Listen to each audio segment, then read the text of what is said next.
Oke, kita mulakan ya pelajaran hadis hari ini. Hadis yang ke-646 yaitu zakat fitrah, atau tajuk dia Babu Shadaqatil Fitri. Babu Shadaqatil Fitri. Maknanya bab zakat fitrah. Jadi sedekah di sini dengan makna zakat. Ini zakat fitrah. Baik ya, siapa nak baca silakan. Boleh buka mic ya. Yang nak baca sahaja. Okey, sila.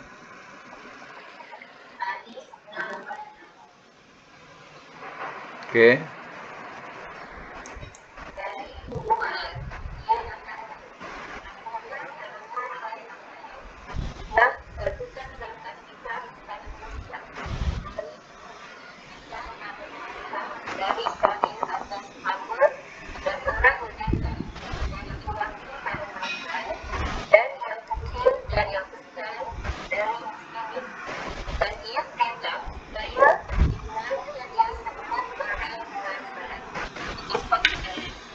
Ya. Baik, catatkan hadis 646. Hadis sah. Matan dia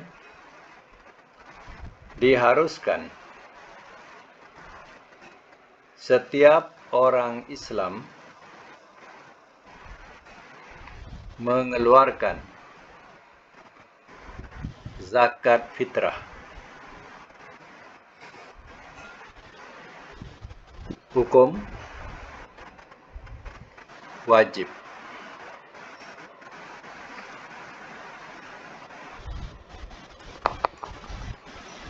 Baik. Zakat fitrah dikenakan kepada semua. Baik hamba, orang merdeka, hamba, laki perempuan, yang kecil ataupun yang besar. Jadi semua dikenakan zakat fitrah. Satu kepala, satu sok. Satu sok ini, sok ni bahasa Arabnya gantang. Ya. Jadi satu gantang untuk satu kepala. Ya, satu gantang sama dengan 2.5 kg. Letak nota tu. 2.5 kg. Maknanya ya 2,5 kilogram. Kalau ikutkan kilo dulu gantang. Jadi satu kepala satu sok. Artinya satu kepala satu gantang. Makanan utama negeri. Makanan utama kita beras. Jadi kita kena keluarkan ya zakat fitrah. Satu kepala satu gantang. Dan perlu diingat bahawa ya dulu zakat fitrah zaman moyang-moyang kita, bapa-bapa kita, ya mereka mengeluarkan zakat fitrah dengan memberikan beras. Sebelum itu belum ditukar lagi dengan harga. Dan mengikut mazhab Syafi'i juga, dia tidak menukarkan dengan harga. Tetap masih menggunakan makanan utama negeri. Jadi ya, sekarang ditukar dengan harga. Artinya kita juga sudah terkeluar daripada mazhab Syafi'i.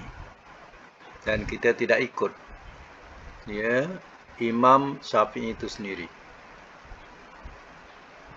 Jadi akibatnya ya dengan ya bertukar jadi harga, itu yang berlaku penyelewengan tentang ya duit zakat fitrah pun ada. Jadi dulu walaupun zaman Imam Syafi'i memang dah ada duit pun, tapi Imam Syafi'i dia tidak menggunakan duit atau ditukar dengan harga. Jadi bila mengeluarkan zakat fitrah ni? Mengeluarkan zakat fitrah ni selagi orang belum selesai solat. Kalau orang dah selesai solat baru nak keluarkan, itu bukan zakat fitrah lagi. Itu dah jadi sedekah biasa. Bukan zakat fitrah. Sebab itu kena ingat bahawa membayar zakat fitrah ini hendaklah sebelum atau lebih baik awal-awal lagi berikan. Jangan sampai penghujung. Teringat di Arab Saudi, orang-orang sudah siapkan beras sudah disukar satu gantang dalam guni kecil, guni kecil. Jadi senang kita ambil, bersusun tepi jalan. Jadi yang kita orang luar ni, kita nak bayar zakat, kita beli beli di tepi jalan tu, untuk kita seorang ambil satu, beli satu. Yang menerima dah menunggu dah situ. Yang menerima, jadi kita beli terus bagi. Itu yang pengalaman yang di Masjidil Haram lah, dekat dengan Masjidil Haram. Jadi macam mana kita nak bayar zakat fitrah?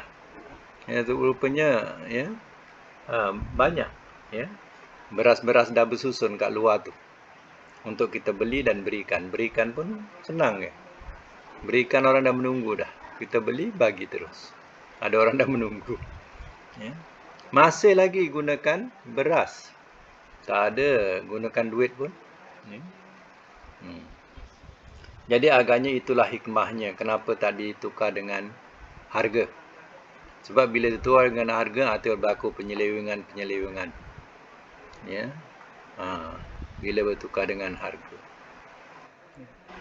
Jadi artinya mengeluarkan zakat fitrah itu hukumnya adalah wajib.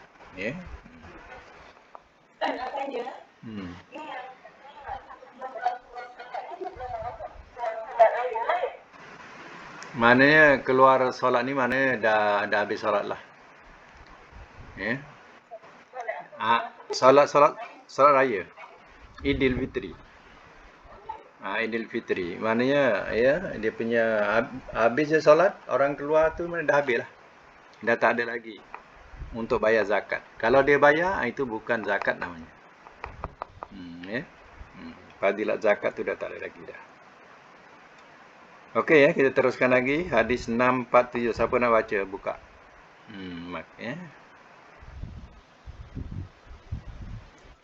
Silakan. Okey.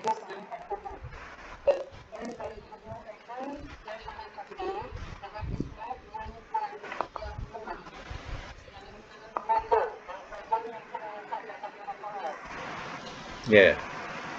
647 catatkan hadis lemah. Matan diperintah mengeluarkan zakat fitrah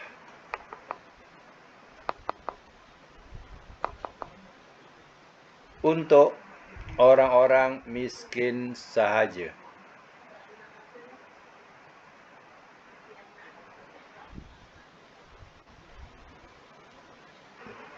Hukum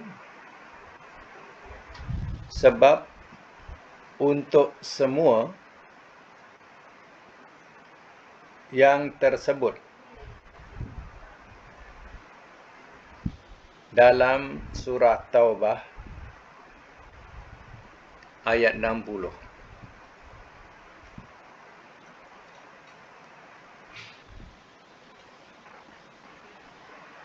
Hadis ini yang kita baca ini adalah hadis lemah. Itu kena faham tu hadisnya darjatnya apa, sah, sahih, ataupun lemah. Jadi hadis ini lemah.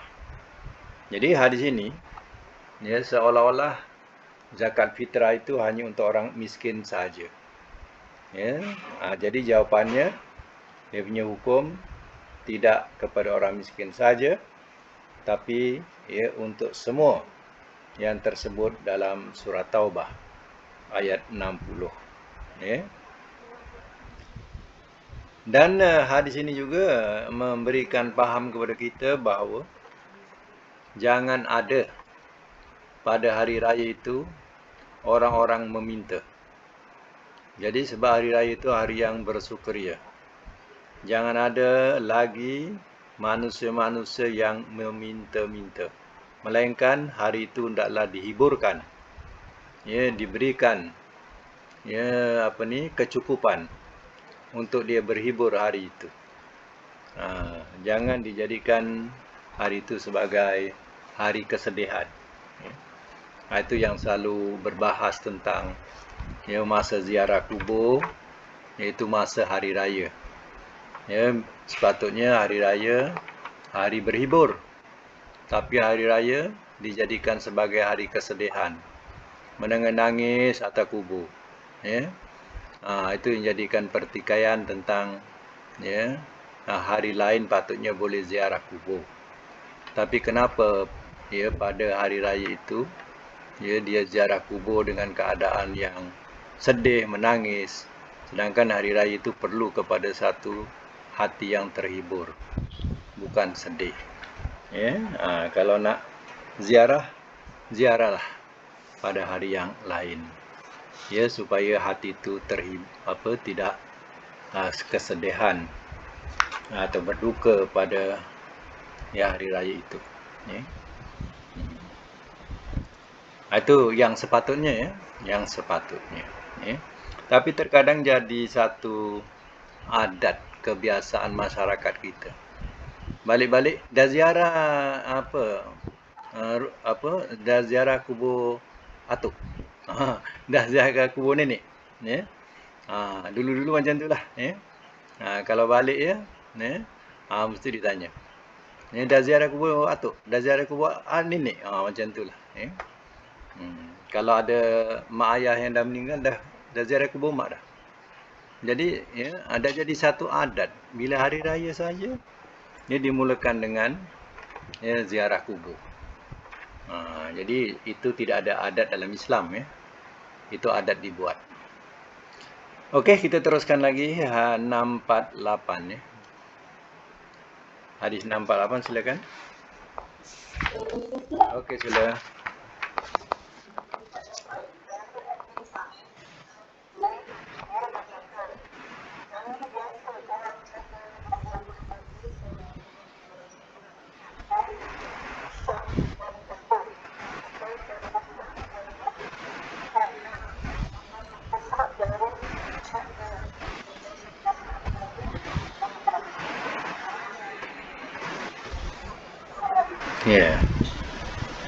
Ingat tak satu sok tu apa?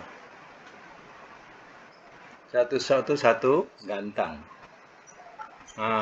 Sok tu gantang. Tutup mic siapa yang tak berkenaan tutup mic. Jadi satu gantang. Okey, kita catatkan hadis 648, hadis sah.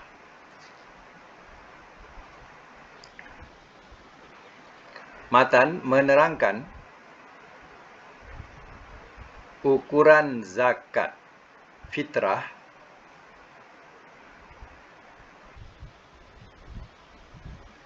yang wajib dikeluarkan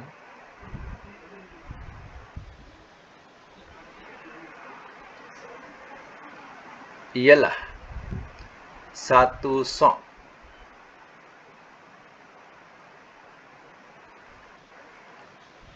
sama juga, letak tanda dua, sama juga, garis tanda bertindih dua, sama juga, kemudian letak tolak campur, tanda tolak dengan tanda campur, 2,5 kg.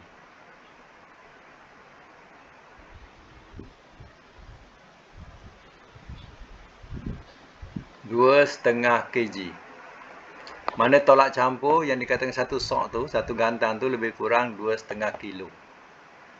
Ya. 2,5 kg tolak campur lebih kurang 2,5 kg. Itu satu sok.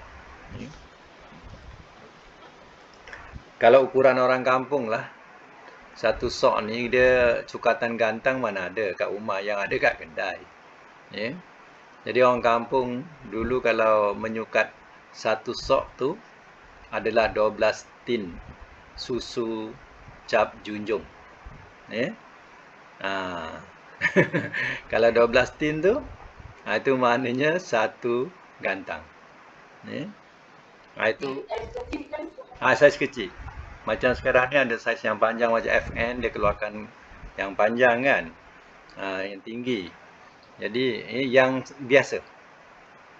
Ada dulu susu kan, dulu tak ada yang tinggi-tinggi, dulu saiznya sama je. Ya. Dia punya tin susu tu. Jadi sekarang ni ada yang panjang-panjang, tinggi-tinggi ya. Yang kecil tu. Itu 12 tu, itu sukatan dia ialah satu gantang. Cuba ditimbang. Kalau beras tu timbang berapa. Dia timbangannya tolak campur tu lah dia. Mana 2,5 kg. Ya. Artinya, yang dikatakan makanan-makanan yang di atas ini adalah makanan-makanan utama yang boleh mengenyangkan. Baik gandum, kurma, beras, zabib. Zabib ni kismis. Ya. Zabib tu mana kismis. Yang last kali tu. Itu kismis. Ya. Maknanya benda-benda ni boleh mengenyangkan. Boleh dijadikan sebagai pembayar zakat fitrah.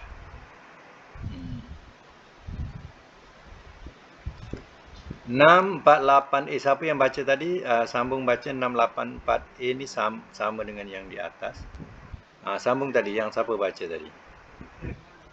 684.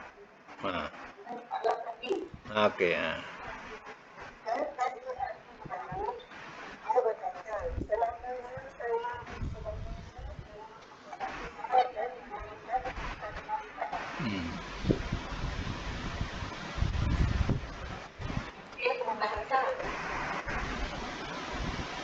Okey.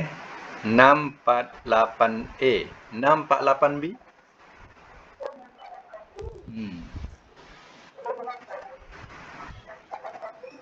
Oh, dia baca. Meloncat tadi. Okey. Okey. Tak apa. Sila. Sila.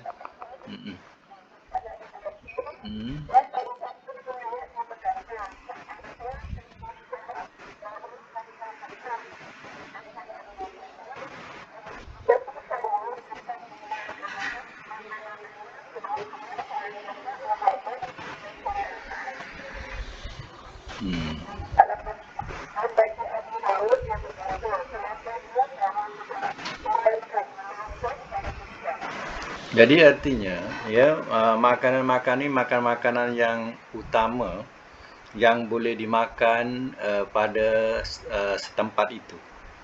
Kadang orang ya keluarkan satu gantang kurma, ya. Kadang gandum, kadang beras, kadang zabib, terkadang sampai susu pun ada, ya. Satu sok susu beku pun jadi juga untuk bayar zakat fitrah. Mana yang dia berkemampuan boleh keluarkan. Macam itulah dia di zaman Nabi SAW. Jadi 648A dengan 684B cantumkan dengan 648. Hukumnya sama. Cantumkan saja. Sekarang ni 649. Siapa nak baca? Hukum macam tadilah. Hukum sebagai satu mana tadi? Hukum sebagai satu ketentuan. Hukum sebagai satu ketentuan.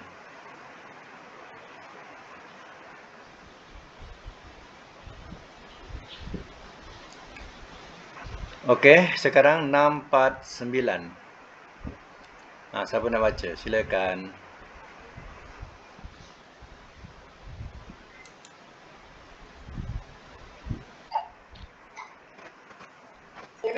Sila.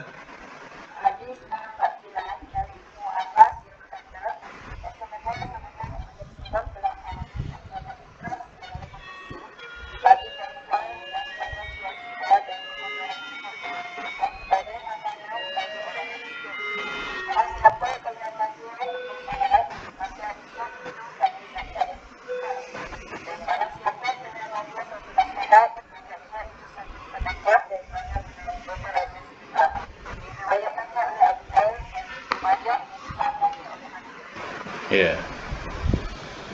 Baik, catatkan ya. Hadis 649, hadis sah. Matan, zakat fitrah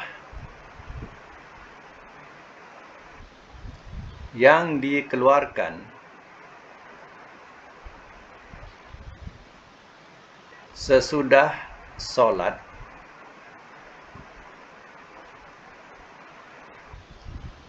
dianggap sebahagian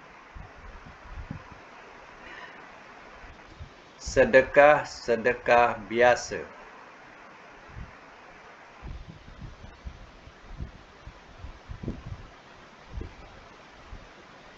yang orang itu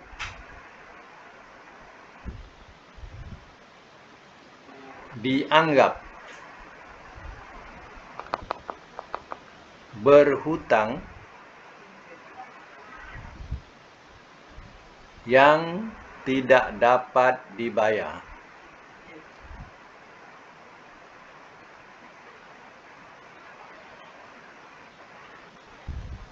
Hukum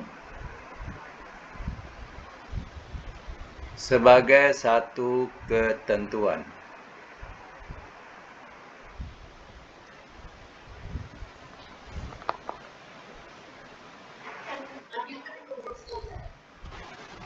Ya, maknanya nak dikatakan ya hutang, artinya dia berhutang, tapi hutang yang tidak dapat dibayar. Sedangkan hukum itu adalah wajib. Jadi apa hukum? Ya, benda yang wajib, ya kita abaikan dengan sengaja, artinya berdosa. Ya. Kalau terlupa, itu maknanya ia adalah keampunan dari Allah. Ya. Sibuk menganyam ketupat, terlupa pula. Ya. Kalau dululah. Ya.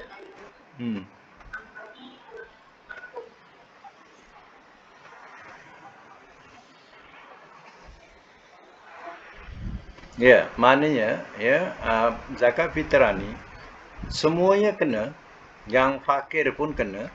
Ya. Kalau dia mampu apa yang dia boleh berikan, dia berikanlah. Tapi dia akan dapat imbuhan. Imbuhan. Maknanya dia membayar zakat untuk diri dia, tapi dia dapat imbuhan daripada zakat itu kerana dia miskin. Tapi mulanya dia kena bayarlah. Bayar zakat tu. Sebab itu apa yang dia mampu, dia kena bayarkan. Ya. Tapi seandainya memang benar-benar langsung tidak ada kemampuan, nak makan pun tak cukup, itu maknanya terpulang pada Allah lah. Tapi dia tetap dapat bahagian zakat. Dia dapat bahagian zakat fitrah. Ya. Kalau ikutkan zakat fitrah ni sebenarnya tak boleh digabungkan dengan zakat harta. Makan zakat harta ni ya yang memegang pemerintah. Zakat harta. Tapi zakat fitrah ni sebenarnya boleh dipegang oleh tiap-tiap daerah. Mana contohnya Taman A. Taman A boleh kendalikan zakat fitrah itu untuk Taman A dan dibagikan kepada orang-orang yang miskin yang perlu pada Taman A. Seandainya ia berlebihan, maka boleh ditolak kepada Taman B. Bila berlebihan lagi, maka boleh ditolak kepada taman yang lebih. Ya, mereka yang ramai memerlukan. Macam tu, maknanya boleh dikendalikan pada tiap-tiap daerah masing-masing atau tempat masing-masing. Tapi sekarang ini ya, zakat fitrah ni ya, dikendalikan terus daripada pihak pemerintah. Jadi artinya ya, saluran ini ya, saluran yang nak dibagi ini bergantung kepada laporan daripada pihak taman masing-masing. Contohnya pihak taman A melaporkan di sini ada ya 4 orang keluarga yang miskin. Ya, jadi pihak yang berwajib tadi akan memberikan saluran memberikan bantuan berupa zakat fitrah kepada ya, golongan ini. Jadi ya, yang lain itu terkumpul kepada pemerintah. Sekarang lah cerita sekarang ni. Ya.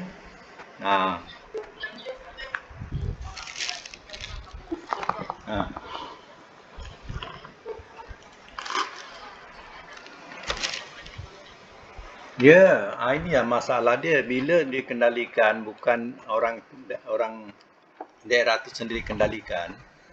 Jadi kadang pemberian tu selepas hari raya baru dapat. Ya, maknanya dia tidak dapat nak bersedia untuk membeli itu dan membeli ini. Ya. Jadi sepatutnya diberikan sebelum hari raya atau lebih awal lagi. Ya, sebelum tibanya hari raya. Ya, jadi dia boleh buat persediaan untuk hari raya.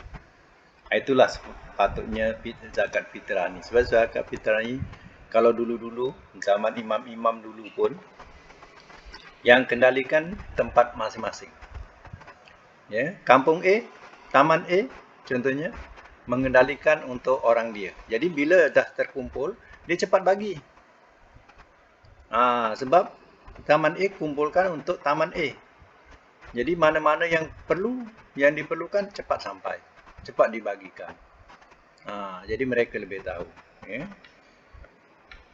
Ini bila zakat fitrah pada yang berwajib, diberikan pada yang berwajib. Khawatir nanti laporan itu tidak tepat.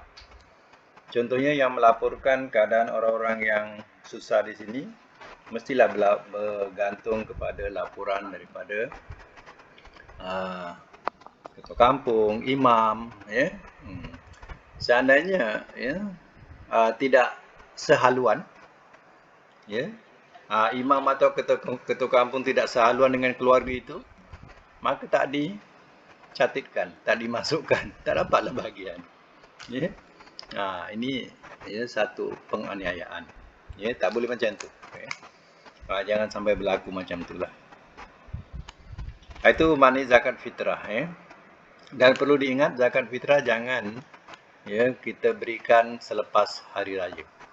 Selepas hari raya ikutkan hadis 649 adalah dia menjadi sedekah-sedekah biasa.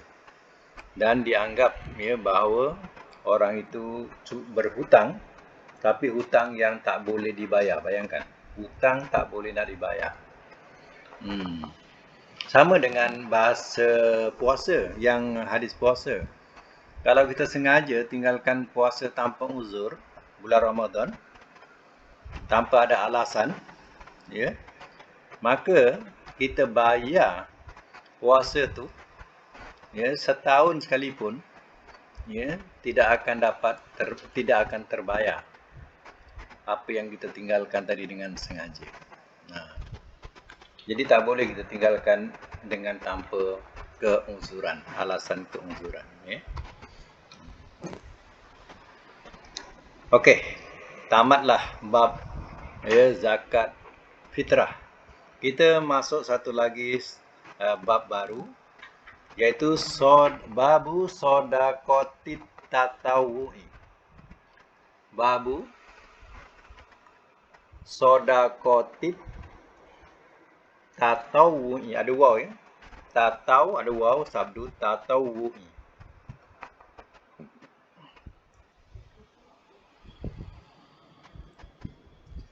Kalau kita baca yang tak berbaris macam ni, mula-mula kita baca baris depan ya.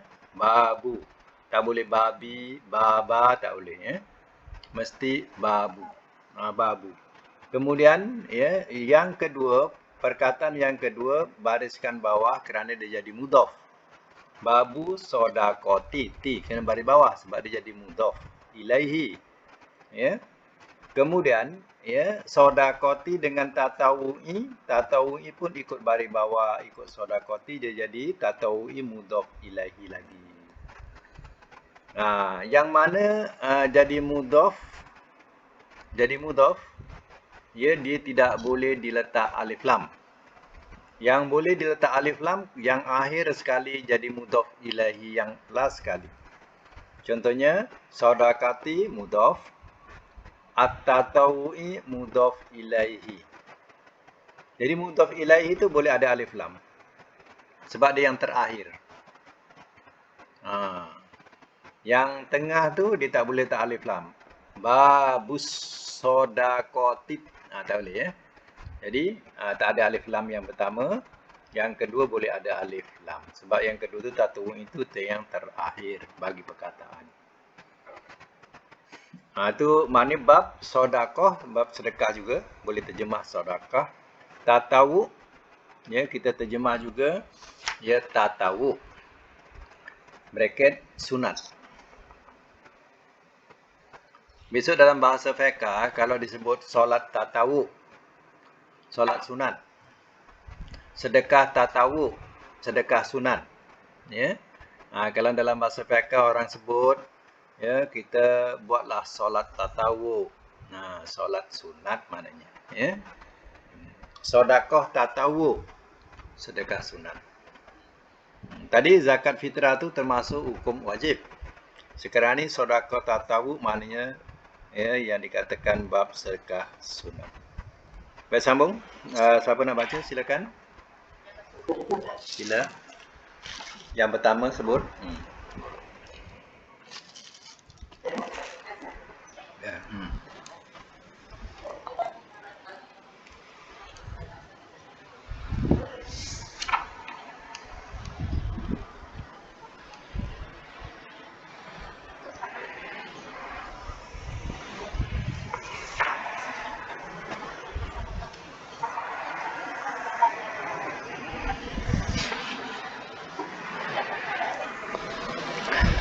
Okey, 650.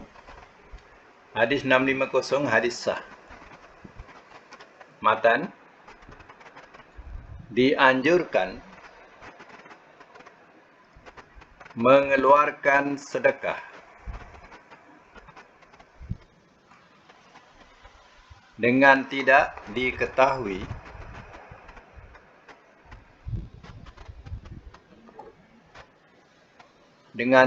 diketahui orang.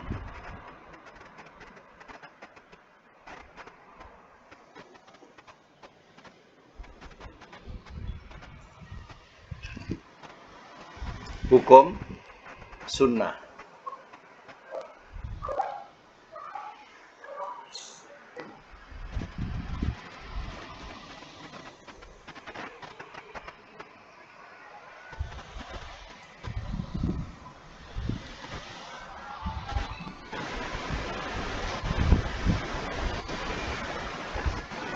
Baik, saya masuk mula. Hadis yang dibaca ini adalah sebagai, ya, permulaan berkaitan kelebihan sedekah tatawu. Ya.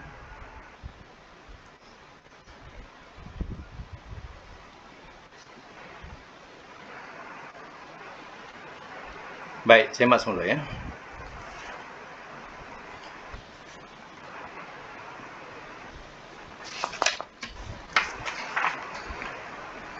Besok, ya, pada hari kiamat, diterangkan salah satu daripada kelebihan orang yang bersedekah ikhlas lillah, kerana Allah, bukan kerana riya atau menunjuk-nunjuk,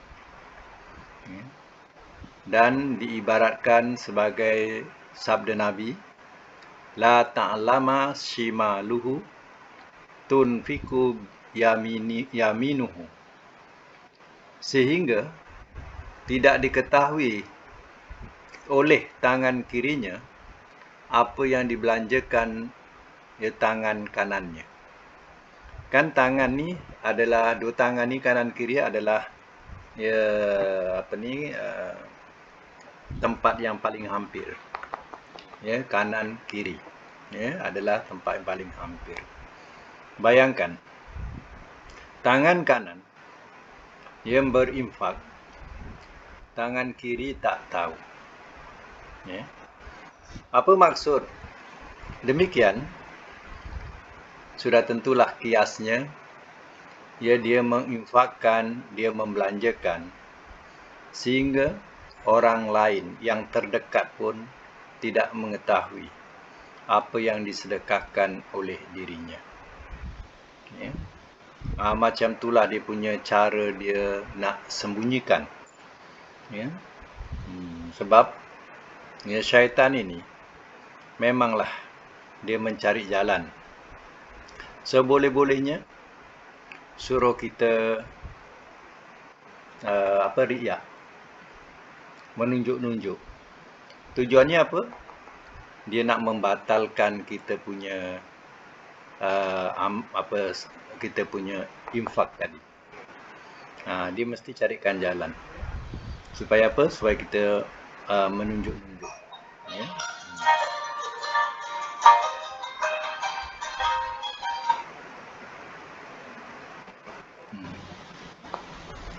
Jadi itu maksud tangan kanan dengan tangan kiri. Maknanya orang yang rapat dengan kita pun mereka tidak mengetahui yang kita infakkan. Itu salah satu daripada ciri-ciri orang yang akan mendapat naungan di akhirat, yang orang lain tidak dapat naungan.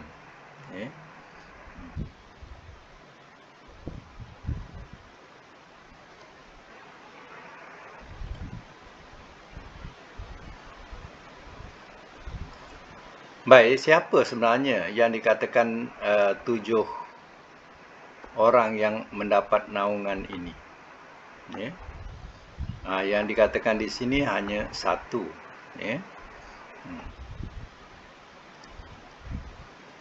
Jadi mengikut hadis Bukhari, ada 7 golongan manusia yang akan mendapat naungan Allah Subhanahu wa taala pada hari yang tidak ada naungan kecuali naungannya.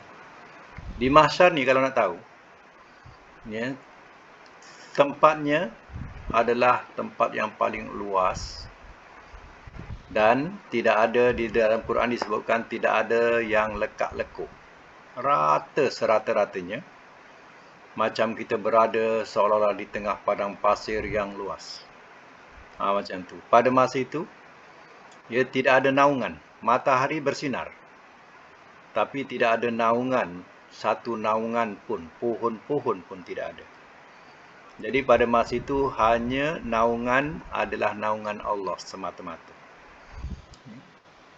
Siapa yang akan mendapat naungan ini? Pertama ialah pemimpin yang adil. Pemimpin yang adil, dia akan mendapat naungan. Seorang pemuda yang menyibukkan dirinya dengan ibadah kepada Allah Subhanahu wa taala. Maknanya pemuda yang menyibukkan diri beribadat kepada Allah. Sebab istilah pemuda ni biasanya lalai. Rasanya dia masih panjang umur lagi, belum tua lagi. Jadi ramailah pemuda-pemuda ni biasanya dalam kelalaian. Tapi dia masih muda lagi, tapi dia ingat untuk beribadat kepada Allah. Ini yang mahal. Ini salah satu yang akan mendapat naungan. Nombor 3, seorang yang hatinya selalu terikat pada masjid. Maknanya hati dia, kalau tak pergi masjid, tak boleh nak pergi masjid, rindu kat masjid. Macam itulah, hatinya terikat pada masjid. Ini juga di antara ciri-ciri orang yang mendapat naungan. Yang keempat, dua orang yang saling bercinta kerana Allah. Berkumpul dan berpisah juga kerana Allah. Berjumpa, berpisah kerana Allah. Itu adalah ciri-ciri yang akan mendapat naungan. Yang kelima, seorang lelaki yang diajak berzina oleh wanita yang kaya cantik, dia menolak. Itu yang kelima, ciri-ciri yang akan mendapat naungan. Yang keenam, seorang yang bersedekah dengan menyembunyikan hingga tangan kirinya tidak mengetahui apa yang diinfakkan oleh tangan kanannya. Ini yang kita baca tadi. Salah satu daripadanya. Yang ketujuh, seorang yang ingat kepada Allah dikala sendiri hingga meleleh air matanya, basah kerana menangis. Wa rajulun zakarallaha khalian, seorang lelaki yang ingat Allah Ta'ala ketika sendirian. Fafadat ainahu, lalu mengalir air matanya. Itu di antara 7 yang dikatakan ciri-ciri yang akan mendapat naungan. Jadi ini yang kita baca ni salah satunya ialah mereka yang berinfak. Selalu suka bersembunyi, tidak suka nak tunjuk-tunjuk. Kalau tak ada gambar tak puas. Mesti nak ada gambar, diambil gambar. Tunjuk kita dah infakkan itu, infakkan ini. Kena ingat, hal-hal itu akan membawa kepada riak yang tidak dapat pahala di sisi Allah. Baik, kita teruskan. Hadis selanjutnya, siapa nak baca? 651.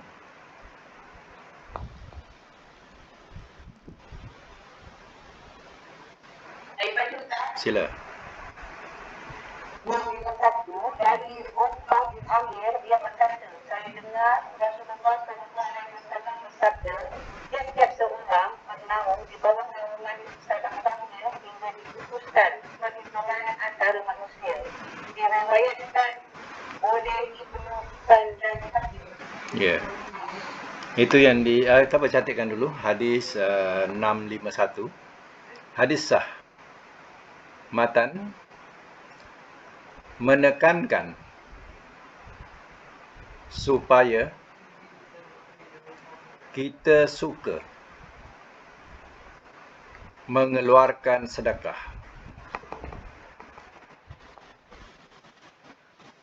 Hukum sunnah.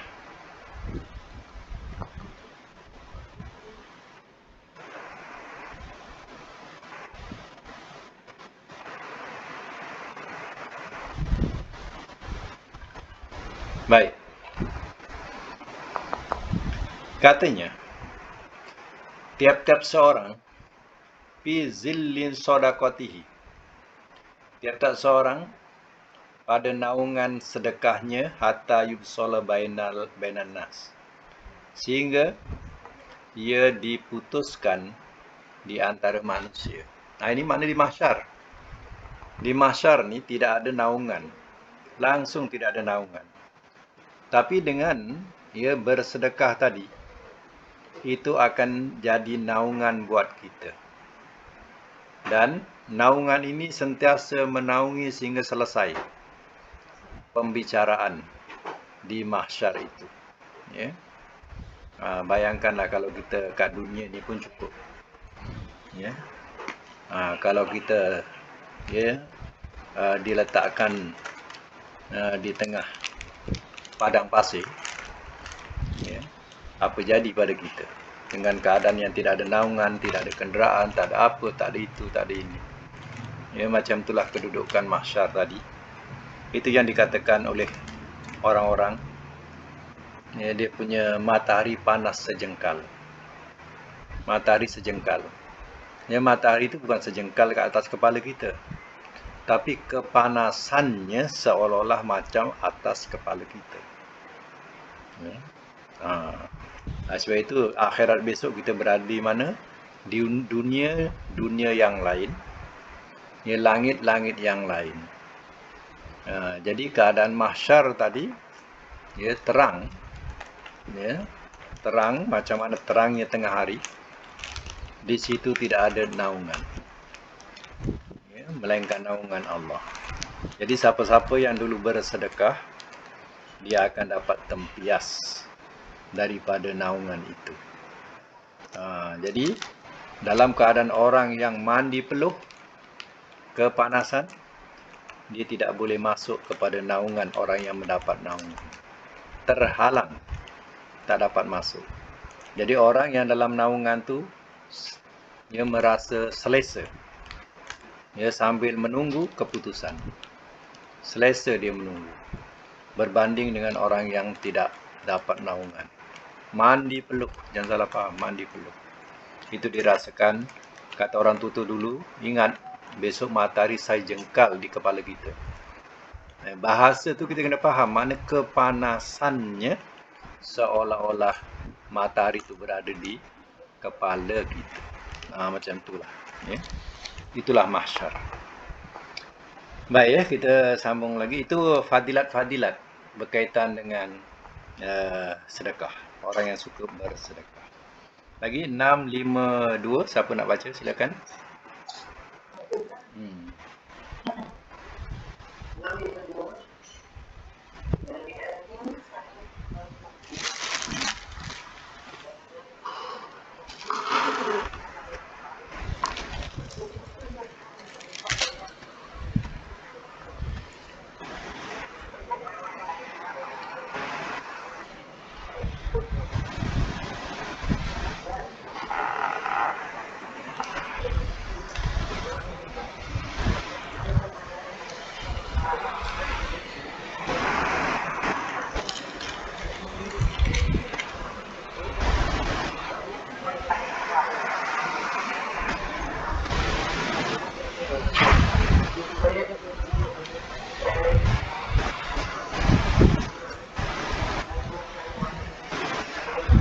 Okey. 652. Hadis boleh dipakai.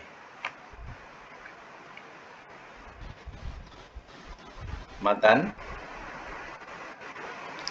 menerangkan sorry. Matan dia menggemarkan bersedekah,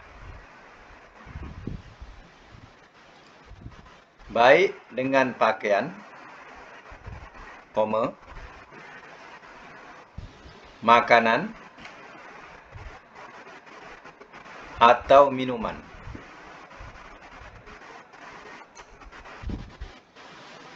Hukum sunnah.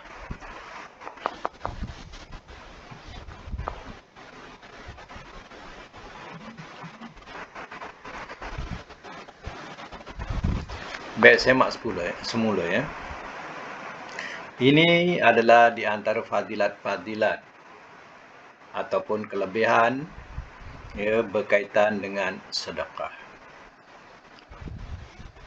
Dari Abi Sa'id tadi diterangkan katanya, ya, Sa'id Al-Khudri kata dari Nabi sallallahu alaihi wasallam, ya. Ayyuma muslimin kasa musliman sauban. Siapa saja muslim yang memberi pakaian kepada seorang muslim yang tidak berpakaian, kasahullahu min khudril jannah. Allah akan memberi pakaian di syurga dengan pakaian hijau. Ingat ya, syurga ni dah ada jenama ya. Maknanya jenama pakaian itu warnanya adalah hijau. Jadi tidak ada, ya, batik Jawa tak ada. Ya. Tak ada pakai batik Jawa kat sana. Semua pakai, ya, pakaian hudrin hijau. Sama ada dikatakan, ya, sutera halus ataupun sutera kasar. Tapi tetap berwarna hijau. Yang kedua, wa ayyuma muslim at'ama musliman ala ju'il at'amahullahu min samaril jannah. Dan siapa saja muslim yang memberi makan orang muslim kerana kelaparan, Allah akan memberi makan akannya daripada buah-buahan syurga. Jadi kelebihannya macam itulah. Ya, kalau kita memberi makan kepada orang yang memang kelaparan, ya, nanti besok di akhirat dalam keadaan lapar, ya Allah akan memberikan makanan atau buahan daripada buahan syurga. Ya. Itu kelebihan orang yang suka, ya, bersedekah. Ya. Lagi apa? Wa ayyuma muslim saqa musliman ala zama'in saqahullahu minar rohikil maktum. Dan siapa saja muslim memberi minum orang muslim kerana kehausan, Allah akan memberi minuman ya, daripada air suci yang dimeterai. Tak dimeterai. Air itu ada cop. Meterai itu mahtum, maknanya ada cop dia. Ya. Kat dunia ni kadang orang berbangga kan, ya, kalau di dunia ni arak ni bercop, ya. Jadi cop tu, ya, menunjukkan kehebatan arak. Jadi orang akan berbangga, oh minum jenis ni paling bagus, contohnya buat mereka yang minum arak. Di akhirat besok ada arak, dan arak juga ada cop dia, tapi tidak memabukkan, bahkan dia cukup menyenangkan. Ya. Artinya itulah air yang akan diberikan, ya, oleh Allah Ta'ala di akhirat. Kepada siapa? Kepada mereka yang dulu, ya, memberi minum orang muslim yang dalam kehausan. Allah berikan minuman di akhirat dengan minuman suci. Ya.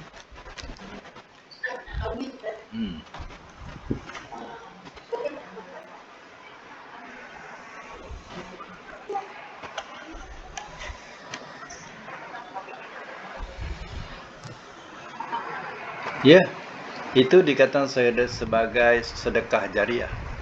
Mana sedekah yang mengalir. Ya. Itu lagi mahal. Ya. Lagi mahal daripada yang memberi minum, ya, satu masa saja. Itu bila-bila sentiasa berjalan selagi telaga itu dipergunakan. Selagi telaga itu masih dipergunakan, belum ditimbus lagi oleh orang kemudian, ya, insya-Allah, ya, pahalanya tetap mengalir. Ya. Itu ada kaitan. Itu lagi mahal, ya, pahala dia.